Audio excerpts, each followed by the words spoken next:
Hey, listen to Wrestling Roundup on FreeFM, ArrowFM, and MPR. As always, I'm Grady, and live on Skype we got Josh. Hey. This week's worth of the blue, red, and gold brands, but I think the topic of the week that we really got to focus on a little bit is this Daniel Bryan situation. Yeah, we knew something was going on because, of course, he lost his loser leaves town match so we thought last week we spent the entire 5 minutes speculating on where he might go afterwards. It'd be really cool if he went to NXT. Yeah, apparently, his direction is out of the company, apparently. Yeah, well, I guess the current situation, layout of the world, or the facts that we know it, Daniel Bryan, as you said, lost his loser leaves SmackDown match. Roman Reigns hit him with a concerto afterwards, seemingly writing him off, and that his contract expired after that match. Or so the rumors are telling us. There's a lot of sources that have reported that independently, so I gotta believe it at this point. Or it's a really good work. But that changes the question a little bit. You know, last week we were trying to answer where's Daniel Bryan's future lie? Is it Raw or is it NXT? The question now comes along to where does Daniel Bryan's future lay? Is it re-signing with the WWE?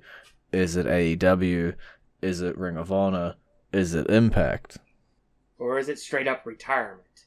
5 options there. I honestly believe that he's done. I think he is done, legitimately. Okay. Because I don't think he could handle the style that the Independence has anymore. So I think if he's not going to wrestle in WWE, I think he's just going to go home and be a father.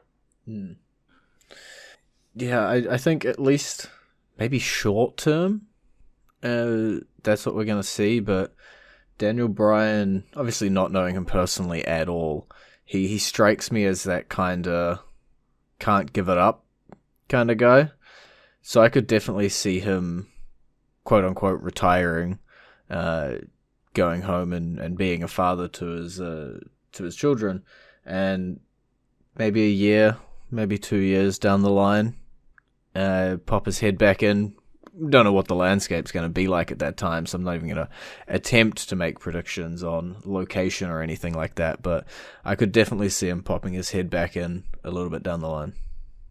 Yeah, I could see him being like a part-timer where he comes in for a few events, few matches, a couple month runs here and there, but I don't see him being a full-time wrestler from here on out.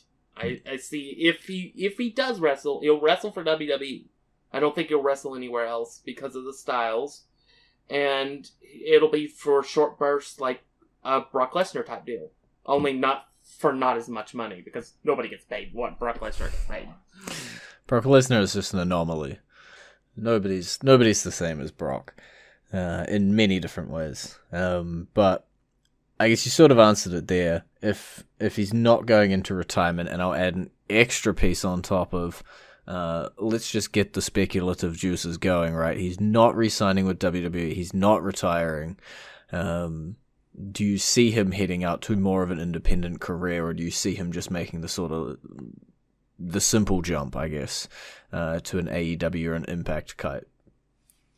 They're basically the same company nowadays, the way they're working together anyway. Yeah, I mean, the world champion of both companies is the same person, so yeah, go figure on that one. He could jump to AAA and have the same problem. But we'll have to see what Daniel Bryan's future holds, I think. It's possibly a situation where he doesn't know what it holds just yet either. Yeah, I mean, there's speculation that he will likely re-sign eventually with WWE, especially coming from the AEW camp. So I think it's going to be an retirement or very limited schedule. Okay. I think we've seen Daniel Bryan wrestle his last match as a full-time wrestler, at the very least. And that's what we say this week. And when the facts change entirely next week, and we have to re-speculate again, thank you, Daniel Bryan, for providing this podcast with content. But the big piece here, obviously, this is, at the very least, writing Daniel Bryan off, both with an injury and out of SmackDown. You've got Cesaro obviously lined up as your next shot. That seems clear. But I think between us, is Cesaro walking away with that title? Yeah, I don't see Cesaro win the championship. But I think he'll have a really, really good match with the head of the table. And then that opens up the question of, well, what do we do with Reigns afterwards? With Daniel Bryan out of the picture, with Cesaro having and failing at his shot, what more can we do with the man? Where are we headed? Yeah, I mean, we are starting to get to a point where we are starting to run out of challengers somewhat. We still have a couple of options. Like, we could give Cesaro a couple-month run of a feud with him, and then the briefcase will be hanging around here shortly, too. So that'll be an option as well.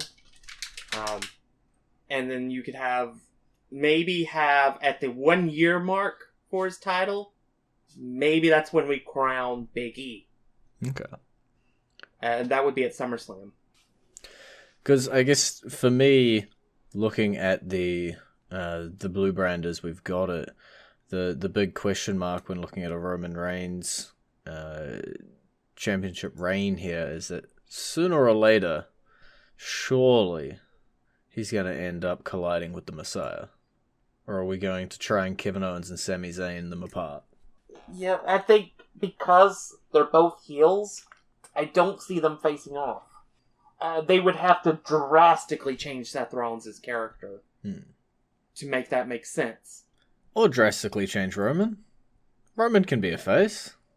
Not this quickly after the massive heel he's had after this year. I mean, you could technically turn Seth in a way. So it's possible. It's just, I don't know. It's just, I don't think it works right now. Because, yeah, you definitely would have to set it up, and I think you would need Becky to do it, too. Okay. So, for now, keep them apart. Like two positive magnets. I think that's how magnets work. I'm not 100% sure on that. They repel each other. If the same repels, different attracts. There we go. But I'm also going to just put our song in a little bit early this week, just because thematically it works, given we're talking about Daniel Bryan and where he might be headed following from this week. We're going to celebrate his career a little bit and play a little bit of Daniel Bryan for you right about now.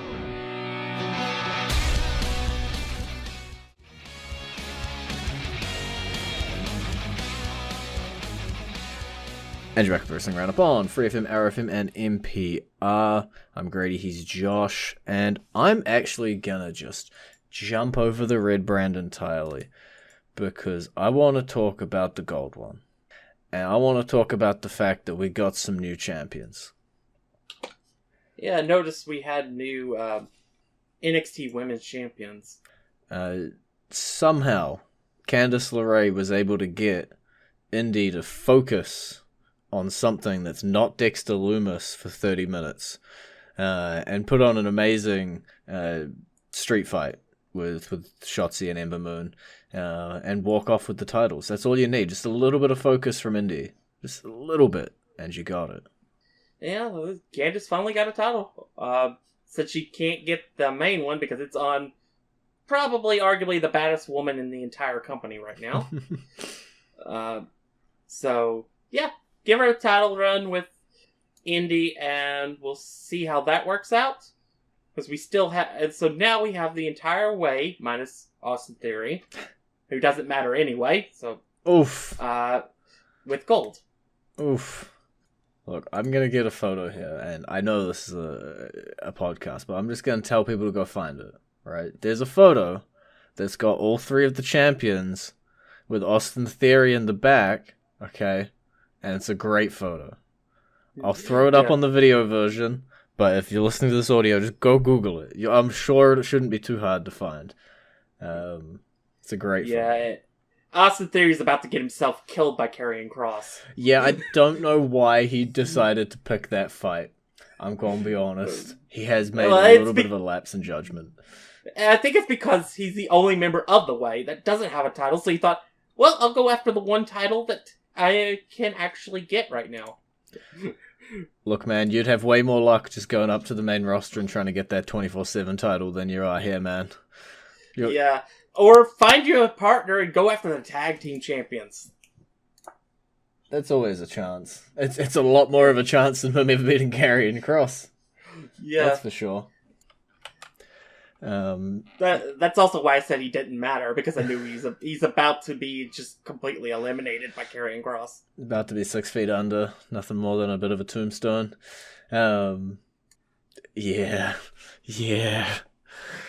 Bit of a snafu on his part in terms of getting involved in that. Should have just stayed out. Outside of Austin Theory, because clearly that's going to be a nothing match. Karrion Kross has got a few guys lining up, basically. You know, he's got Finn Balor there, you know, former champ. We got Kyle O'Reilly with his new attitude. Pete Dunne seemingly wanting to get a shot as well. There's some people lining up for Karrion. Yeah, there definitely is. So it's definitely not a lack of challengers like we were starting to see with Finn. Him being heel definitely benefits on that, because it gives him a bunch of people. You could even throw in like a random Killian Dane match if you wanted to. Yeah.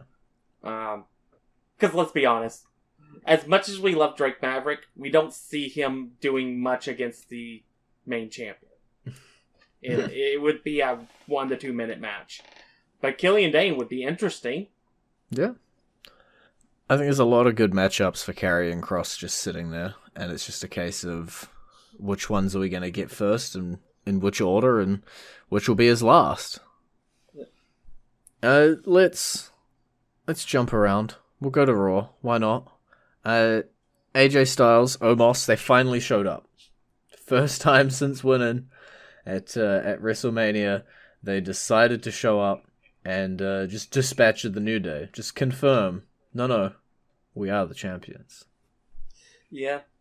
Meanwhile, RK Bro is gaining steam. They lasted longer than a week together. Let's start the count. 2.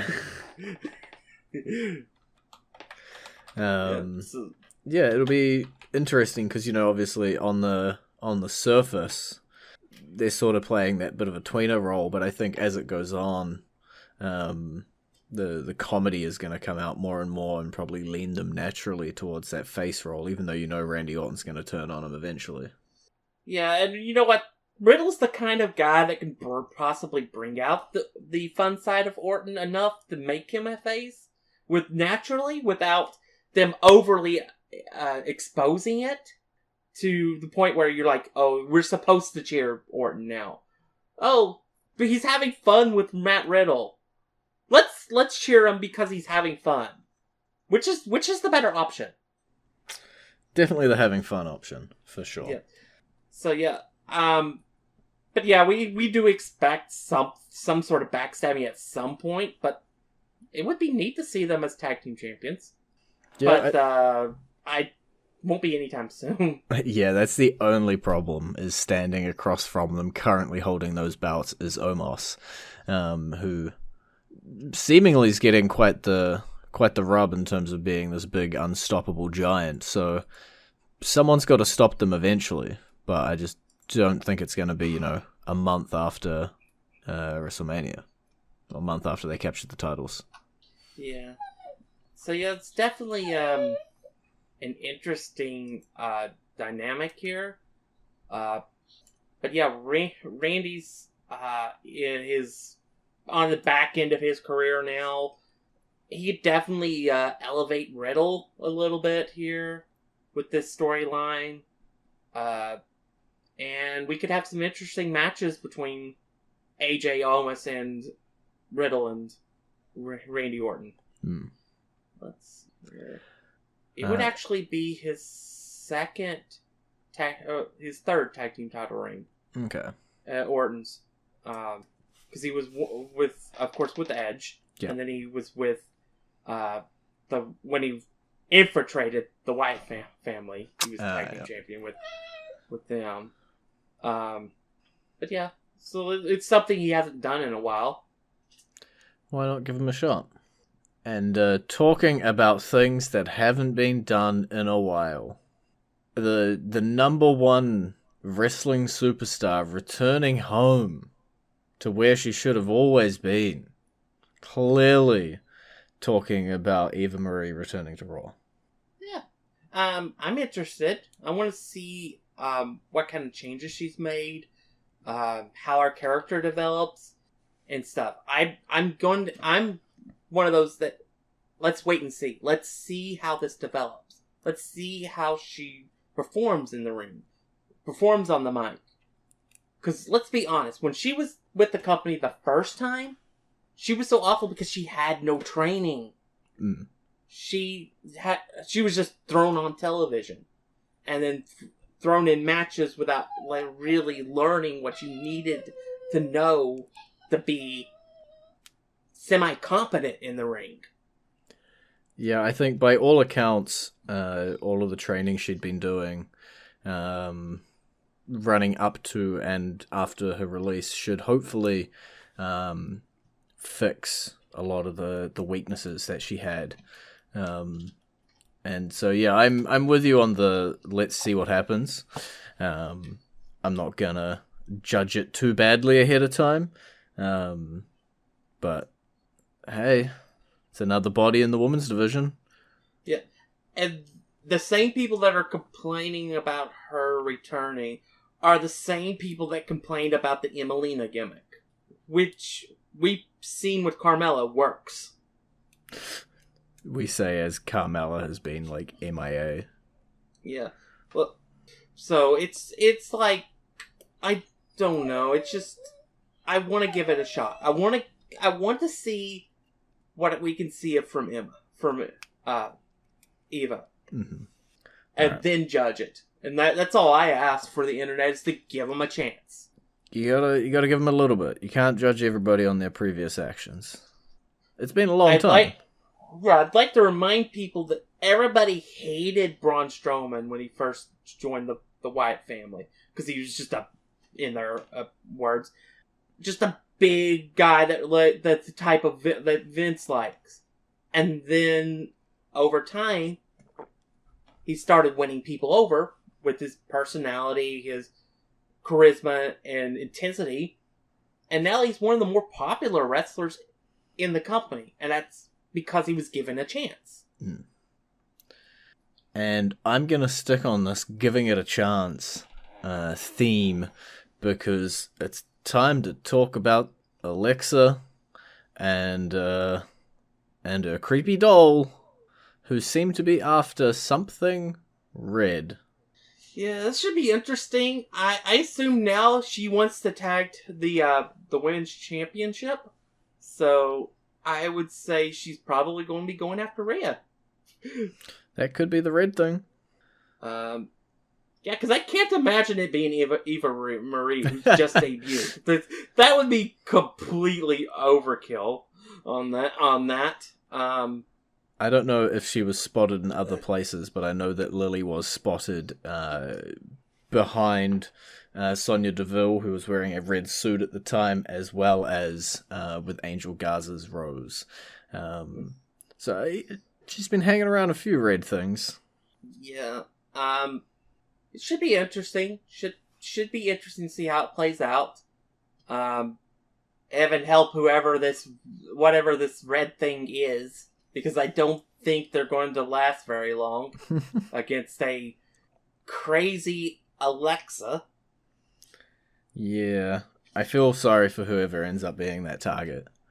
But yeah, it was... No, I just thought of something. Shoot. What color is a ruby? Purple.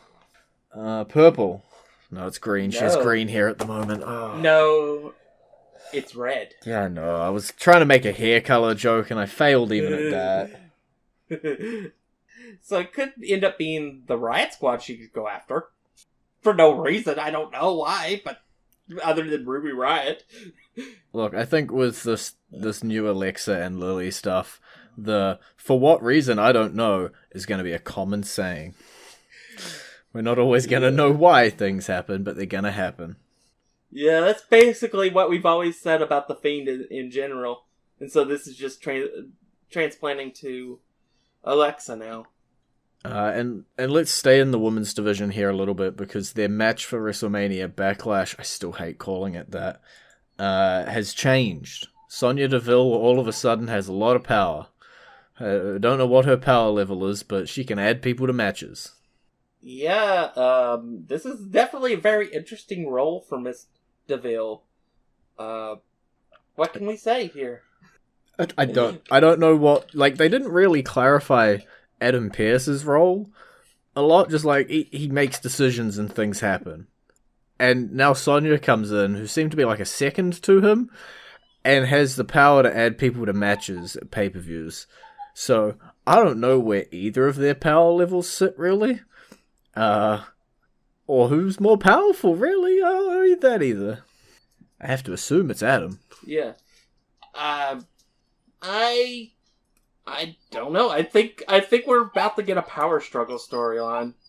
But yeah, definitely Sonya Deville is now considered a WWE official. So, yeah, this should be interesting to watch it play out. It would be interesting if Adam Pearce got to be over the men and she got to be over the women. Yeah. I could definitely see that being the sort of, you negotiate down to it kind of thing. Yeah. That said, we do need to talk about the changes to the match, I guess. Well, we could skip over them. Next week is our Backlash preview. We can talk about them then. We don't want to double hash it. Well, it's up to you. You're the host. Oh, we are running out of time, and I do want to mention one thing. And it's purely because Sheamus is my boy. He's having a good run. He's just hurting people and having fun doing it. That's really his whole gimmick at this point. Yeah, I mean, he's been dressing like he's a 1920s boxer for 3 years now. Why not? He's throwing stuff on top of Humberto. He's beating the ever-loving poop out of a debuting, or kind of debuting, Mansoor. He's basically beating both of them, which, to be fair, power levels-wise, he should be beating both of them at the same time. Yeah. Which begs the question of who is going to be Sheamus's first proper sort of defense or feud or thing that he's going to move into, because no offense to Humberto Carrillo, but I don't see him taking the title off Sheamus anytime soon. Yeah, I don't know. But yeah, he's definitely having fun down there in the mid card right now. Just sort of dominating over his terrain, making sure everybody knows that this is his yard. Phrase used on purpose. And yeah, just planted his flag and beating up other mid-carders. Could you ask for any more? You could. Oh yeah, of course, he could be the WWE champion, but he's not. Alright? Yeah. I can settle for the US champion. I'll take anything happening. I'll take prominently featured weekly on television. That's all I really need. Which, to be fair, is all anybody really asked for Elias, and now they complain. So hey. And then last thing to report on before we run out of time, we just got to set off the Gulak sighting alarms. Drew Gulak in a match on Raw. I'd put alarm sound effects in here, but they'd blow out your eardrums, so I'm not going to do them. It was only a few minutes, but he was on the match. Yeah. Yeah, he appeared. That's really all you could say. Well, he might have regretted appearing after Angel Garza put a rose where the sun don't shine and then kicked him where the sun don't shine. I don't know if I meant to read into that for too much. But yeah, you might have wanted to stay back in catering, Drew. This might have been one post-match beating you wanted to avoid. But that is all we've got time for this week. It's been great talking to you. Baby. You can visit our Facebook page, facebook.com/WrestlingRNDup, or our Twitter page, twitter.com/WrestlingRNDup, or our YouTube page, youtube.com/WrestlingRNDup. And we'll see you next week with the preview show for Backlash. I'm not going to call it WrestleMania Backlash, it's just Backlash.